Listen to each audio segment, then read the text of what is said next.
Hello and welcome again to Conscious TV. My name is Ian McNay and today our guest in the studio is Bruce Lipton. Hi Bruce. Hi, and thank you so much for this opportunity. So Bruce has written a book which came out 5 years ago, Biology of Belief, which has sold really, really well. And he has a new book out fairly recently, which I had the talking book of, Spontaneous Evolution. And we're going to talk to Bruce a little bit about his history and how he got to be a biologist and how he had certain realizations about how the body works and how, in fact, life works. And also we're going to talk about the contents of both books. So let's start, first of all, Bruce, with an experience you had when you were 7 years old at school and you first looked into a microscope. So I think that was the beginning of a change in your life, wasn't it? Well, it was absolutely a big change in my life. You know, being a little kid at 7 years old, the whole world is bigger than you are. And when I looked into a microscope for the first time and saw like an amoeba moving around and a paramecium darting about here and there, in my little child mind I said, oh my gosh, they're not like pinballs bouncing around. They have intentions, they're moving, they're like little people. So I grokked this idea of cells are like miniature people. And I'm very excited because there was a world smaller than me. So it was like as a young kid that became, oh, I'm looking into another world. And it's interesting because while I was 7 years old when I did that, my fascination with microscopy and biology continued until I was in graduate school and had then graduated to electron microscopy and now was flying through the structure of the atoms and the molecules making up a cell. So basically was seeded at 7 and matured by the time I got into graduate school.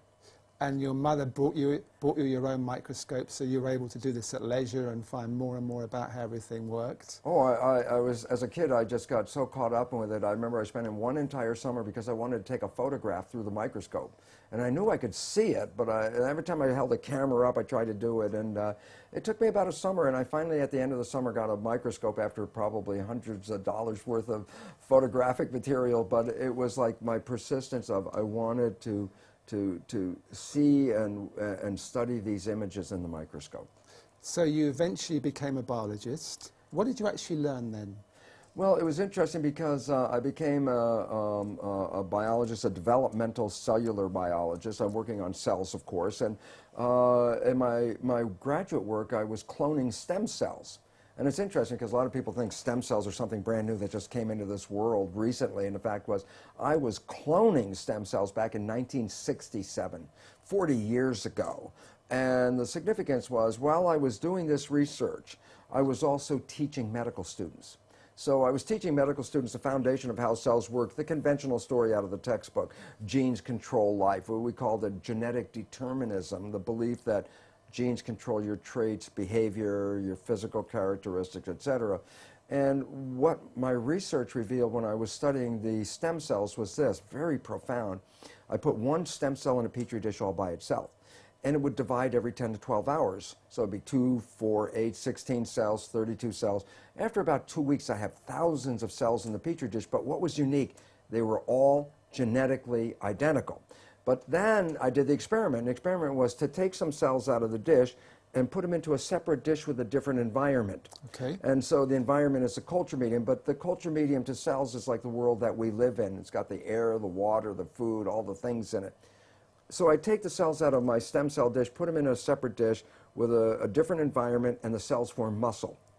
But then I went back to the same dish with genetically identical cells in it and took some cells out and put them in a different environment, and they form bone. And then I went back to the same dish with genetically identical cells and put them in a third petri dish with a different environment, and they formed fat cells. And there I was confronted with this reality. All the cells are genetically identical, but they had different fate, fat, muscle, bone. And I said, simple question, what controls the fate of cells? And the answer is the environment. It was the only thing that was different because they were all genetically identical. So I started to really say, oh my goodness, here I am teaching genes control life to the medical students, and yet the cells were revealing to me that, hey, they all had the same genes, but it was the environment that I put them in, and so the environment controlled their life. And a very simple experiment that is very profound for us today is, if I took my dish with plastic petri dish with cells in it and moved it from a healthy environment to a less than healthy environment, the cells get sick. And if I were a doctor of cells, you might say, well, what kind of drugs would you give these cells? And it turns out No, you don't give the cells any drugs. You just take the dish from the bad environment, put it back into a good environment, and the cells will innately, naturally come back to health again. So how did this realization impact you at the time? Because you were teaching something completely different. Yes. You did this experiment and you realized what you were teaching wasn't the full truth. Oh, absolutely. And then I had a problem with my colleagues because, first of all, they doubted my work, and then I brought them into the experiments, and I had them observe them, watch them, and they all said, wow, yeah, the environment controls the cells. But they wanted to marginalize it, so they would say, oh, that's an exception or an anomaly because we're teaching genetic control. It didn't fit the story. The net result, what it led me to do was I had tenure. I had tenure at the university. I walked out of the university and said, look, I can't keep my integrity and at the same time teach something I know was patently wrong. So I walked out because I saw that teaching the belief that genes control life was very, very incorrect. And it's very interesting because I did that in 1970. Now that's like 40 years ago. And guess what? The new science that is just coming into the forefront of our world today is something called epigenetic control. What I was teaching was genetic control, control by genes. The new science, which is now coming around, is called epigenetic control. And what that means, you understand the prefix epi means above. So you say epidermis, that means the layer above the dermis, skin. If I say epigenetic control, literally it says control above the genes. And this is the new science. And why is it profound? Because when you teach genetic control, you teach victimization. You didn't pick the genes as far as we know. The genes control your traits. You can't change the genes, so you become victimized by your heredity.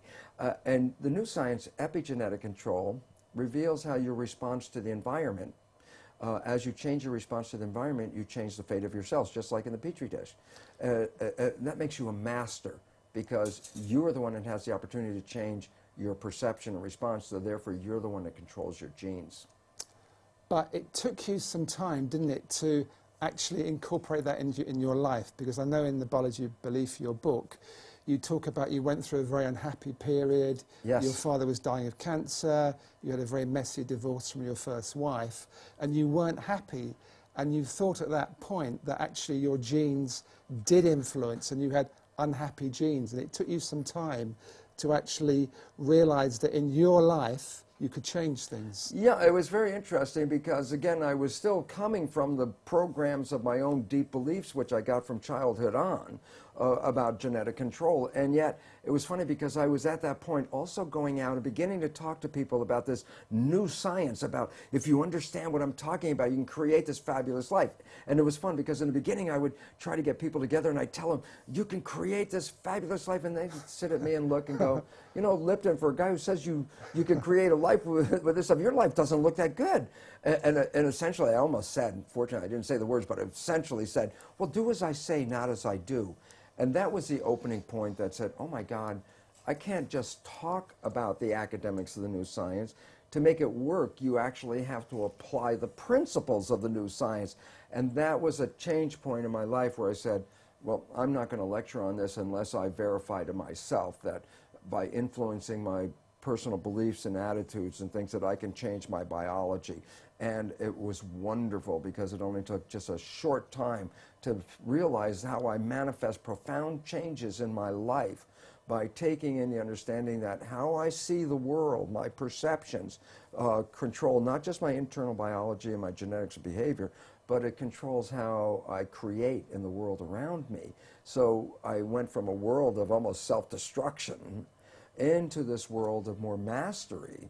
And the most exciting thing is I found since that time that I absolutely live in heaven because I've created a life. But let's look at practically how you did that, just so people pick up a few clues. Okay. Well, the first thing is this. The work showed that your mind's perception of the world changes your biology, the chemistry of your body, which changes your cells. And I said, okay, so if you control how your mind operates, then you can control your chemistry. But then here's where the problem comes from. There's two parts to the mind.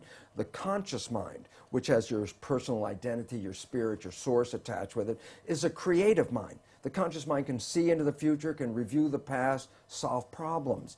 The subconscious mind, the other mind, is more of a habit mind. That's when you learn how to do something, and once you learn how to do it, you don't have to think about it, it's automatic.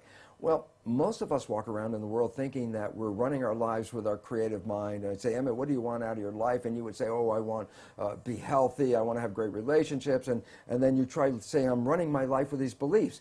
But science has now revealed that we only run our lives with our conscious mind at most about 5% of the time. So we're running on these subconscious programs. 95% of the time. Okay. And then the issue is, well, where'd you get the fundamental programs that you operate from? And here's the thing I learned is that it's in the first 6 years of our lives that the brain is in a functional state, an EEG state, the electrical activity, that is not even in consciousness. A child doesn't even reach conscious brain function until about 6. So the first 6 years of your life, your brain function is lower frequency. It's called theta, which is like a hypnagogic trance, a hypnosis.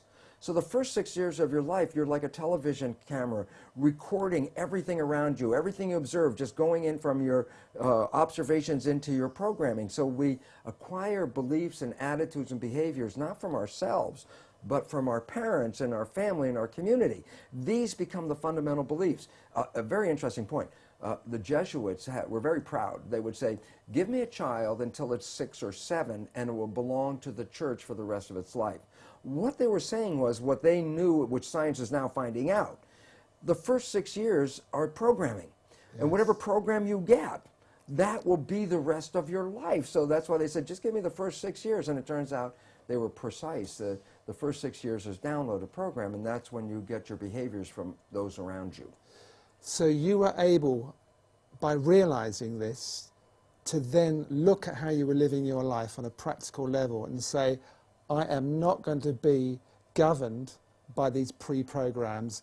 I am going to live my life in a more conscious way. Am I oversimplifying this? Well, yeah, that's a fundamental statement of how it works, but it's not as easy as, oh, okay, I've just changed my thinking about it. It's like, well, because as the thinking is not that much in our control. The brain is operating, as I said, 95% from the subconscious.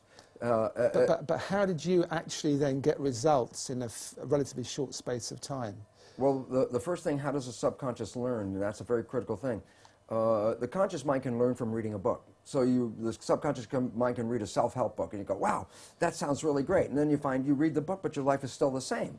And it turns out, why? And the answer is because the subconscious mind is more of a habit mind, things that you repeat over and over again. Yes. So the reality is, if you can stay conscious, be present, and when those negative thoughts come in our head, and psychologists tell us 70% of the time, the thoughts that are going through our head are negative and redundant, so the same negative thoughts are going through.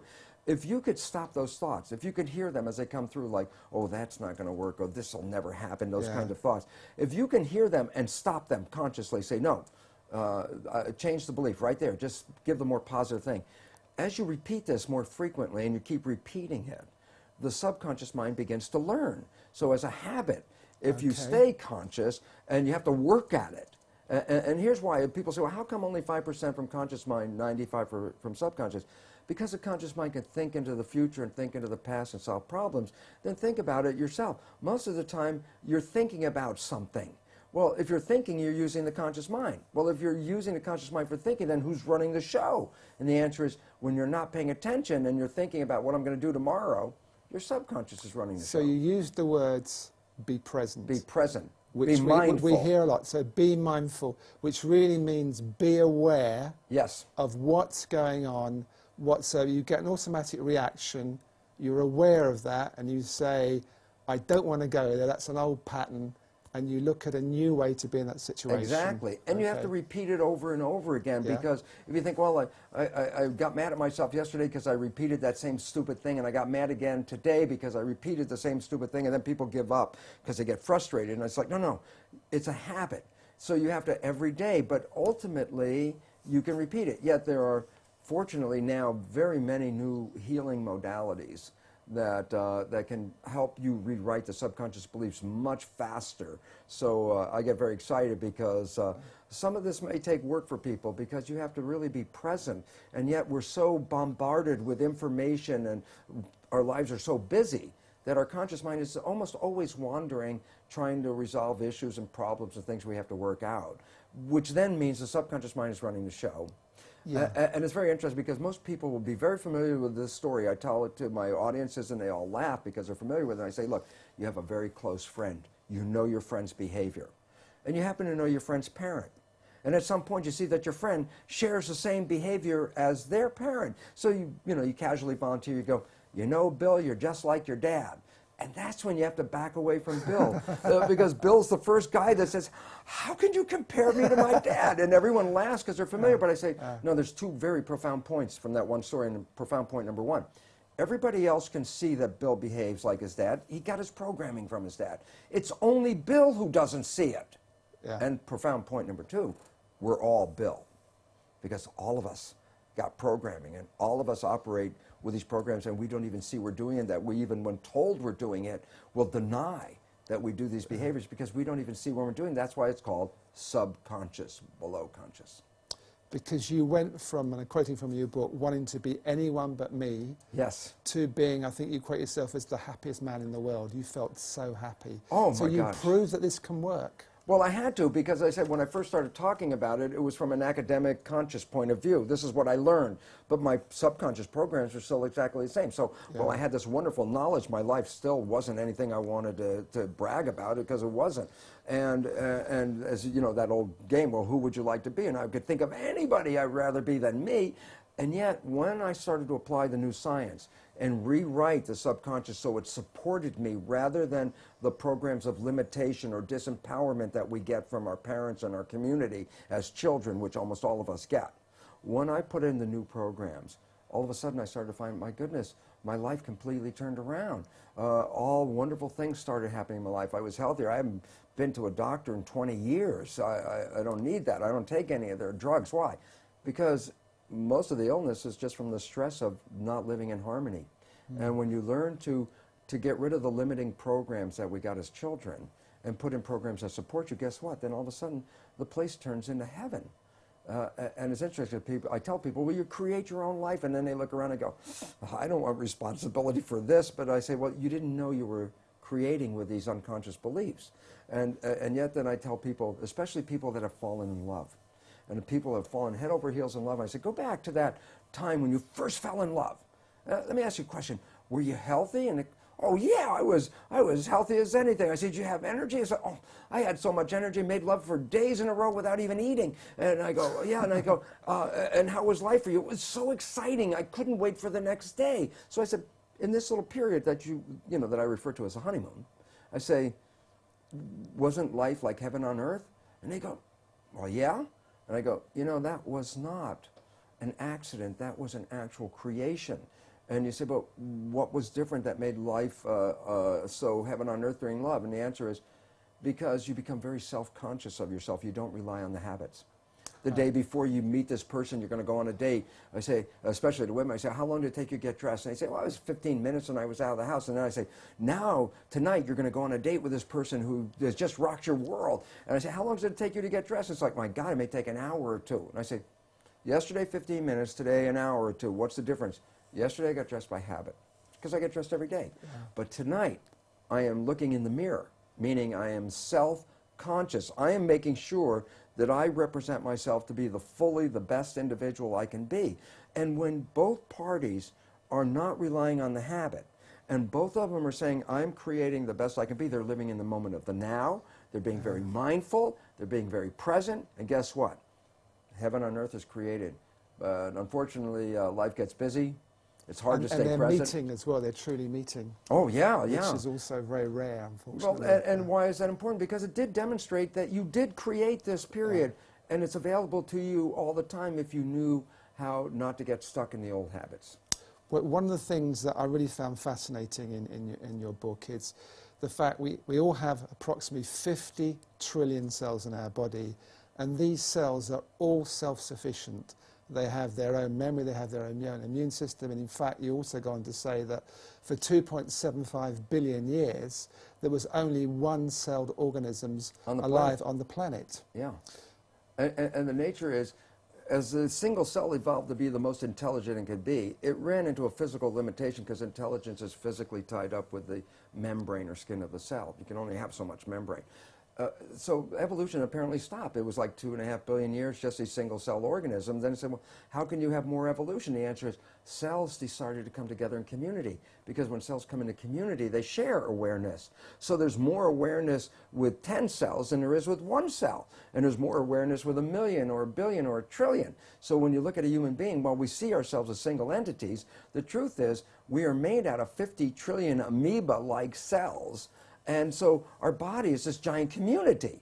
And what makes it very exciting, as you mentioned, is, well, in my own work with cloning cells, I can take a cell out of your body and it could live outside of you. Why? It has its own intelligence. It has essentially every function in your body is present in a cell. So my 7-year-old vision manifests to be true when I got older, to realize cells are miniature people. And then you say, well, what about happens in the human body? And I go, this is where the issue comes in, is because you have 50 trillion cells living in community, but your mind is the government.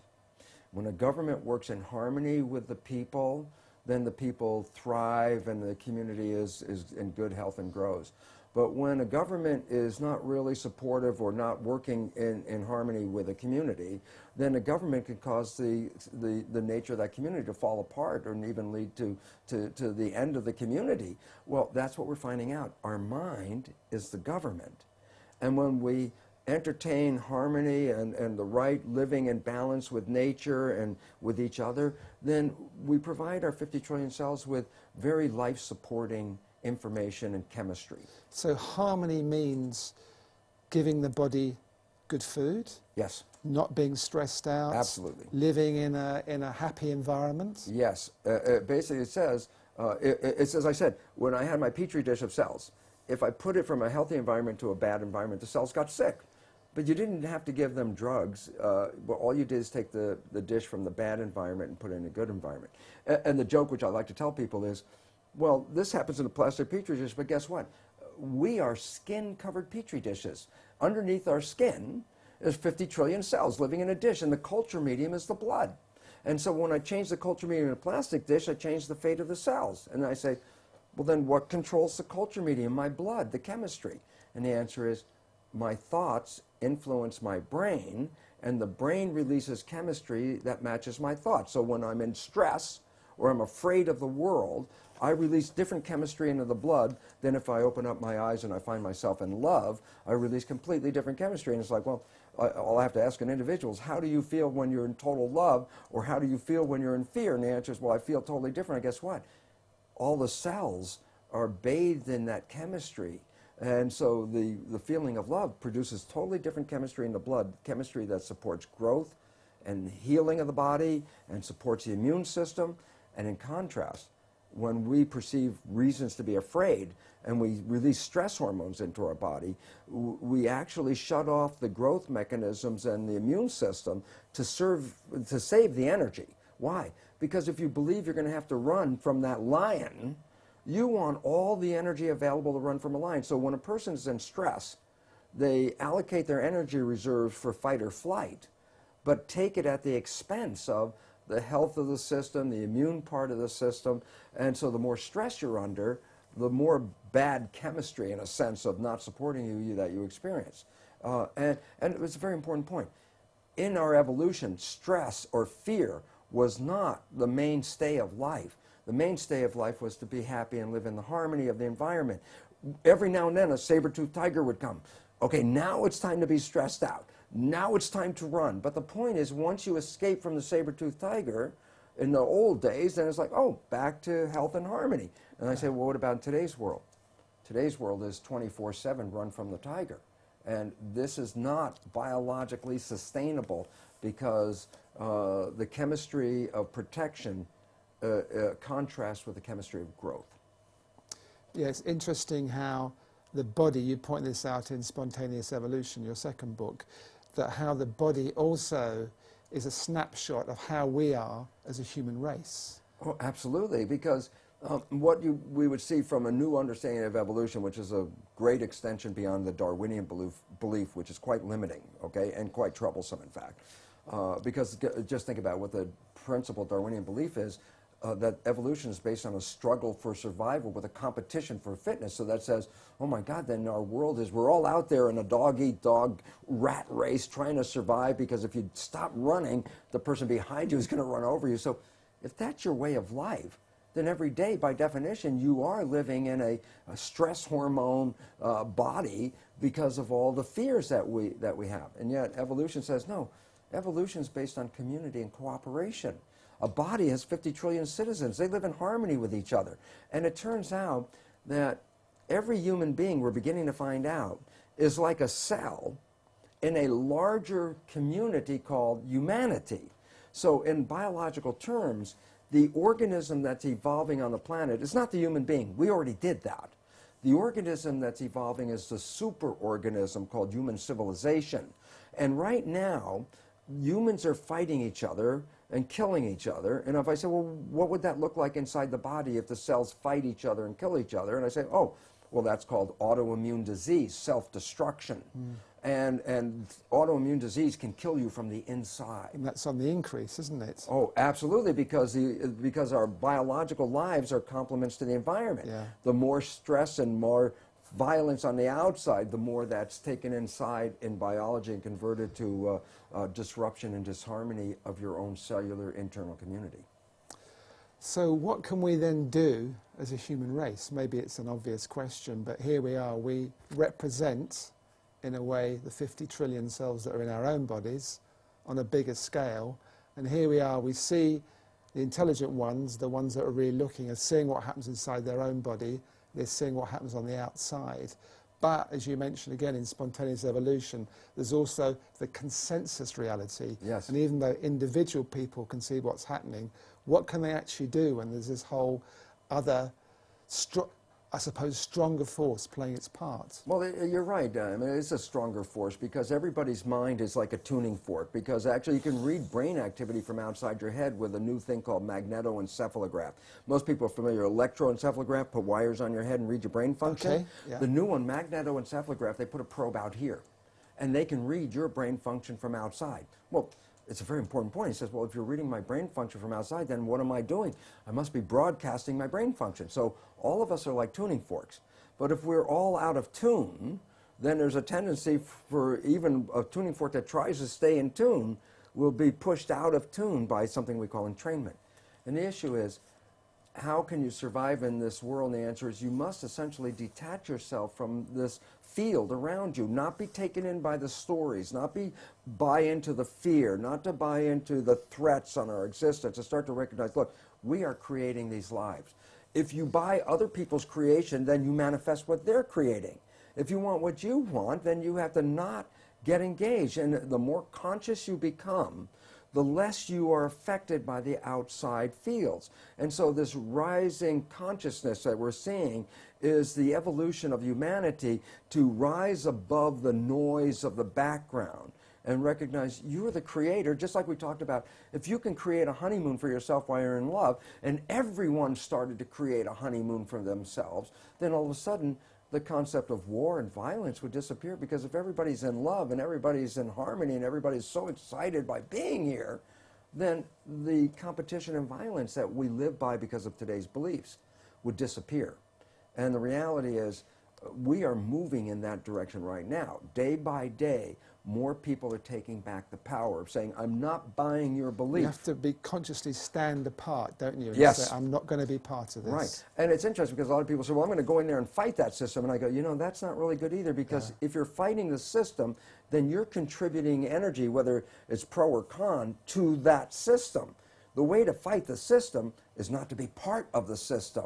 And it's fun because I talked to some British people I know, I forgot what they were called, but they were people who are somewhat living all through England, but nobody knows where they are or who they are. They're sort of out there, and they're having this life independent of the government even knowing who they are. And it's like some level, we all have to start doing that. But when we do that, then we'll find there's more of us than the other ones. And then all of us who are on the outside of the system actually become the new system. So there becomes this critical point where things start to shift, you feel? Yeah, and I think we're really approaching that with 2012, and I think that is a very auspicious beginning, because it's not a mystical thing. It's really a change in the energy fields of the earth because the Earth is changing its position in relationship to the Milky Way. So basically, the energy that comes from all the stars and the sun especially influence who we are. When we change our positions in the relationship to the field, we change our response because we evolved in the field of energy, and when the field of energy changes, so do we. Something else you talk about in the book, which I found quite fascinating, was the placebo effect and the nocebo effect. Yeah, yeah. It's funny because a lot of people understand what the placebo effect is. And what is this? Well, it's interesting because medical science has revealed that from 1/3 to 2/3, which is significant, of all healing, whether it's drug-related or surgery or whatever healing process, the healing didn't come about from the process. The healing came about because the person believed the process was going to heal them. So if I give you this brand new drug and it's purple colored because that makes it really special, you know. And it's funny because there is a drug, a purple drug, and they said, it's purple. And everybody's like, oh, wow, that's got to be special. But people believe that the drug holds this effect. And you give a person this drug, and all of a sudden they heal themselves and they say, yeah, the drug did it. And then you tell them later, but it was just a sugar pill. That healing didn't come from the drug. It came from the belief in the drug. So the belief in healing is what heals you. So it comes back to the mind again, doesn't it? Yeah, it's again the power of belief. In this case, it's a very positive belief that this procedure, drug, or whatever is going to heal me.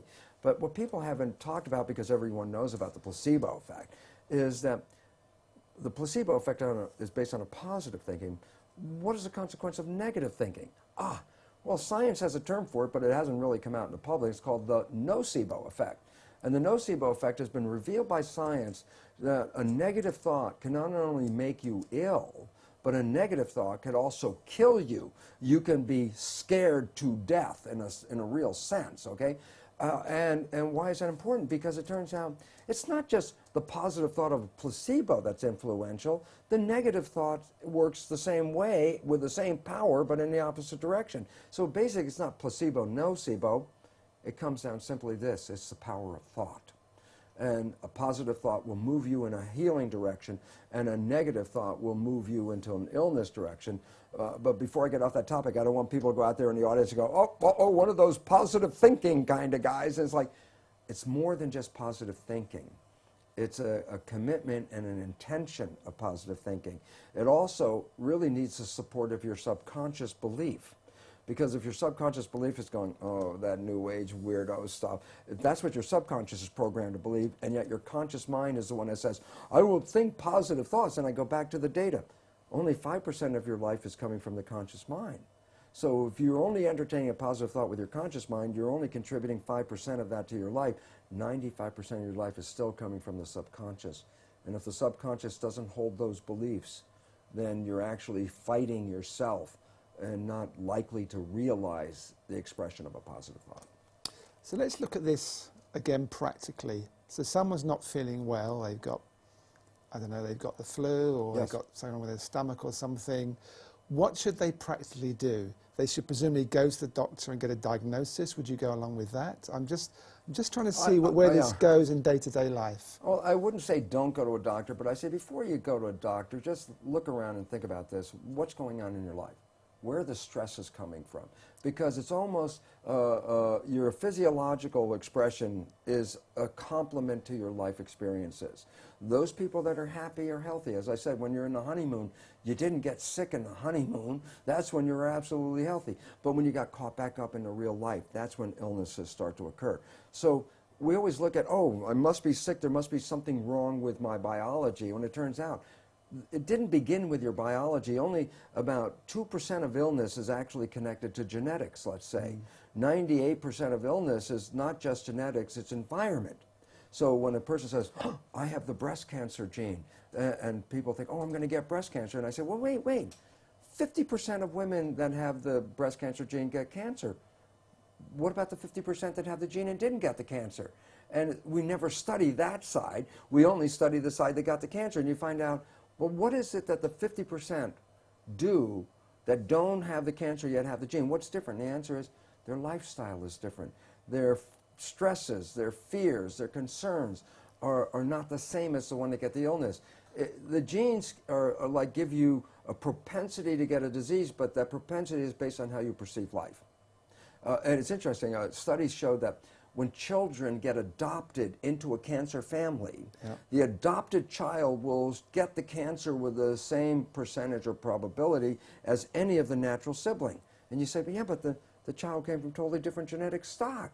And the point is, yes, it wasn't the genes that promoted the cancer, it was the lifestyle that promoted the cancer, especially the lifestyle of stress.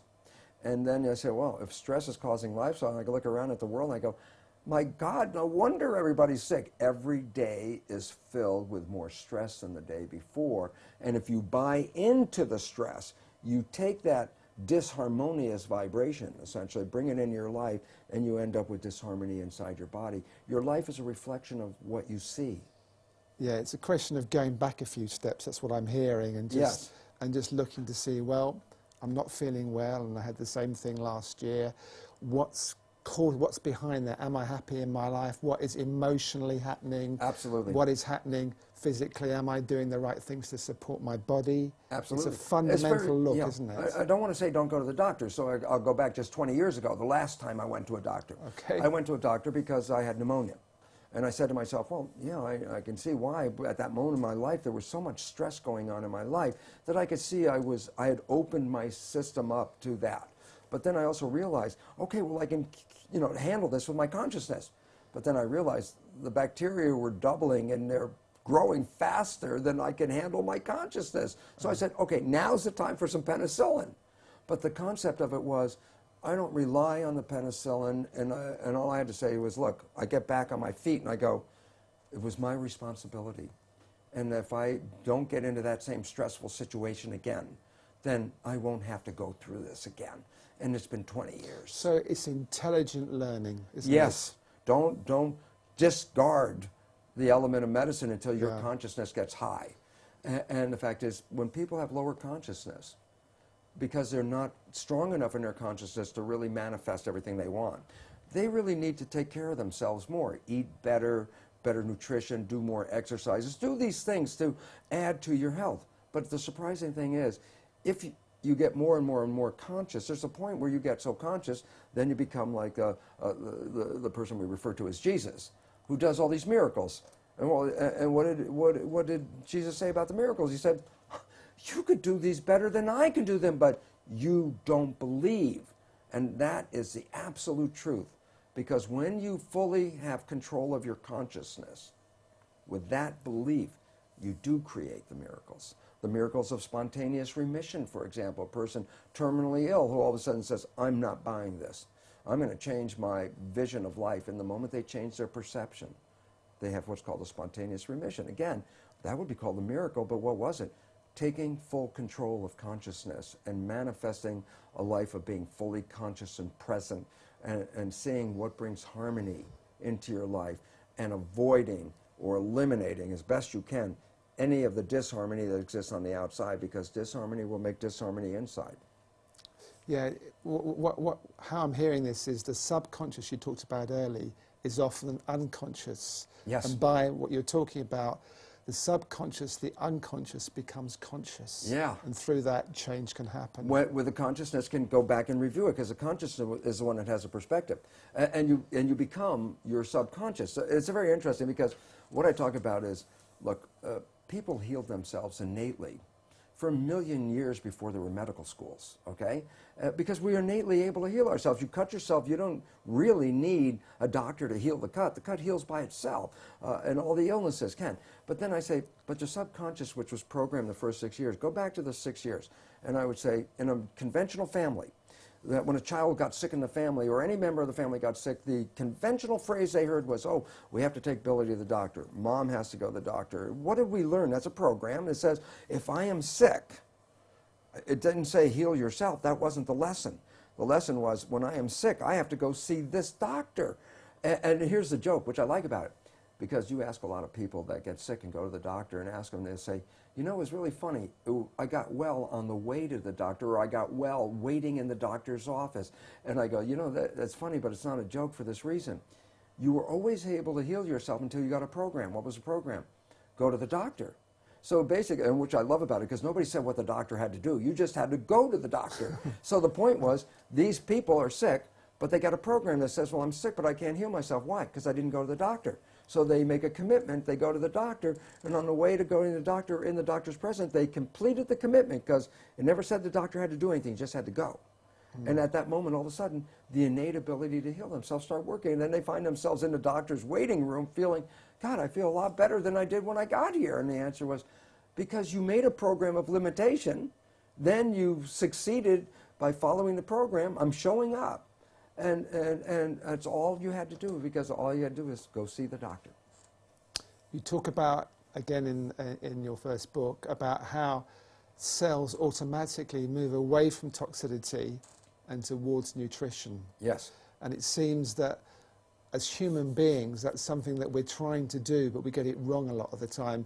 We're trying to move away from unhappiness, or what we think makes us unhappy, and towards what we think makes us happy, but we get it muddled up, don't we? Well, yeah, but you see, the key word you said is what we think makes us happy. That's right. So, I mean, I was caught in that in the old days, too. Before I became aware, I thought at one point, wow, I'm going to buy that little, that car. I bought a car that looked like a Ferrari called the Pantera back in the 70s. And I thought, okay, I'm going to be happy. I got this great car. So I got the car, and about like 3 days later, it's like, now I got this car. I'm not any happier. And as a matter of fact, I got now 3 speeding tickets because every day I took the car out. Of course, I couldn't go 30 miles an hour with it. So every day, it was like the car became a burden to me. And it was all of a sudden, so, well, that whole program that Ferrari is going to make you happy, that was a misprogram. It wasn't the car that makes you happy. And I started to find out it wasn't the material things that make you happy. What makes you happy? Love makes you happy. Good food will make you happy. Harmony in your environment makes you happy. These things are, harmony in your environment, where's the price tag on that one, Basically, having a relationship with somebody that supports you and fulfills you, where's the price tag? We always bought that, money gives you happiness. So we had all those billions of people out there every day running in the streets. How much money can I make? Because if I get enough money, I'm going to be happy. And then you find out even people with the most money are not happy. And programming was wrong. If we were programmed to seek out companionship and community and love, that's where you make us happy. Change the whole game. But it's almost as if we have to go through a process of finding certain things don't work to find out what does work for us. Well, that's true, but then the question is this: how many people go through the process, find it doesn't work, and then repeat the process and it doesn't work again? It's like, oh yeah, I've been married 4 times, somebody was saying. It's like, God, they repeated the same error already 3 times with the ideas. Do you think by the 4th time maybe you could learn that whatever pattern you played 3 times in a row will probably play itself again until you change, not your partner? You keep bringing in the same partner with different colored hair and a different name, but you brought that person in and you play the same game over again. The question is, can you learn? The answer is you can, but do many people learn? The answer is no, because they keep thinking that it's just my fate. That's just the way life is. But their subconscious still remains unconscious. That's the problem. The key, Until you change the subconscious program, the subconscious is a habitual mind. It's a habit. Yeah. Until you change the habit, you will replay the habit. That's why it's called a habit. So you keep replaying the same program. It's not, you keep, it's like a definition of insanity is the idea of keep doing the same thing and expect something different to happen. The fact is, no, that's insane. Why? You keep doing the same thing, you're going to get the same thing. And if the habit mind is giving us a story, then the answer says, well, how do I change it? And the answer is change the subconscious mind, because that's where the habits are that we got from other people. Again, this is most important. The fundamental habits in subconscious mind came from other people, and that's why they rarely match what you want in your conscious mind, which is you, and you create those programs. And yet the fundamental programs of subconscious were downloaded during that first 6 years of our development. At the beginning of the book, you have a dedication, which I really like, which I wrote out. You dedicate it to Gaia, the mother of us all. May she forgive us our trespass. And I think there's a lot of wisdom in that quote. Well, when I finally started to realize a very simple truth, and it was like an old spiritual word, but I now understand the biological connotation of it, that we were made in the image of the environment. And so we are complements to the environment.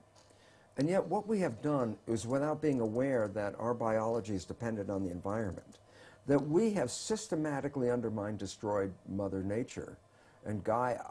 And in the process, now we're finding we are threatened with our own extinction. And the fact is, well, we didn't know what we were doing. But the question is, will Gaia allow us to come back? And the answer is absolutely. Because just as much as a person can come back from the edge of death with something called a spontaneous remission, even though science has already recognized we are facing our extinction, so we could say that we're a terminal patient, humanity is a terminal patient, the concept of changing our belief system will allow the garden to come right back to fullness again. So we are in a learning stage to remove ourselves from the beliefs of our current civilization, which undermine not just the humans, but the environment that we're in. And the problem is, we were created as a complement to a certain environment. Since we are destroying that environment, then we are no longer complements to an environment. Then we don't fit by definition. And that is why scientists recognize we are facing our extinction. So I like to apologize to nature, saying, geez, I'm really sorry, we didn't get it, but we're learning. And more people, especially the younger people, very importantly, are recognizing you cannot destroy this environment and survive. And that we must pull together and honor Gaia, the mother of us all. Because by returning our love back to Gaia, Gaia will give us back the love and the life that we can have on this planet. Absolutely. Something you look at in spontaneous evolution too is how science and spirituality are coming together. They used to be very separate. There used to be absolutely. The scientific world, which was very factual driven, and that's that, and you couldn't change it. And spirituality was trying to open up things, but they really are meeting now, aren't they? Yeah, it was interesting because the spiritual world of religion was talking about the invisible moving forces that shape the physical reality, and we call them spirit. And then science only came into existence because it made a detente with the church. In the very early days of science, it said, look, we won't tread on your invisible spiritual domain. We will just study the physical world. And when Newton was able to predict the movements of the planet by just looking at the physical features, then scientists got the ideas, well, if you can understand how the universe operates by just studying the material world, we don't need that invisible stuff. But in 1925, Newtonian physics was incorporated, subsumed by a bigger physics called quantum physics. And quantum physics emphasizes the universe is made out of energy, it's not made out of matter. And then I say, well, what does the quantum physicists call this energy that the universe is made out of? I say, well, they call it the field. I say, what's the definition of the field? I love this. Invisible moving forces that influence the physical world. I go, my goodness, that's the same definition as spiritual that's used for spirit. I go, yes, quantum physics emphasizing the invisible field as primary to the physical world is essentially reiterating the statement of the spiritual people who talked about the invisible forces shaping our physical existence. And so, by definition, science, the new science of quantum physics, is bringing us back into alignment with the spiritual reality.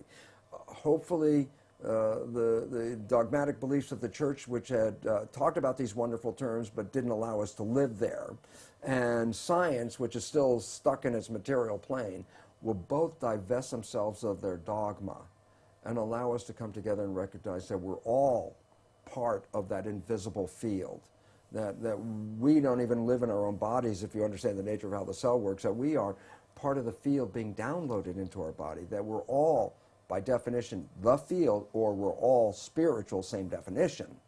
And if we recognize this, the unity of it, and that you cannot be taken out of the field, and you cannot be, in a sense, punished by the field, you are the field, then maybe the beliefs, those very restrictive beliefs from both science and from the dogmatic religion, will disappear, because the people owning their own spirituality, owning their own responsibility, and not saying, oh, it's spirits that did this or things, other factors, that we are the creators, will generate a new world. Because what I firmly believe is very simple. Go out and talk to the average person anywhere in the world and say, if you could create a world, what would you like? Well, I'd like a world where there's peace and harmony, and I'd like some food and a job. And I go, isn't it amazing how everywhere you go in the world, virtually the entire population has the same belief? I go, then how come we don't have it? And the answer is because the leadership isn't exercising that belief. So I trust the people to take over the leadership of this world, and that the structure that is actually in a state of collapse. when it collapses, this will be our opportunity to evolve from the very destructive Darwinian perception of a world into a more holistic holism that says we're all part of the same system, we're all cells in the same body, and when we work together, we will create magic on this earth like nothing has ever been seen before. So I'm very optimistic about that. I think that's a great place to finish, Bruce. Thank you very much. Thank you so very much. I so appreciate this opportunity.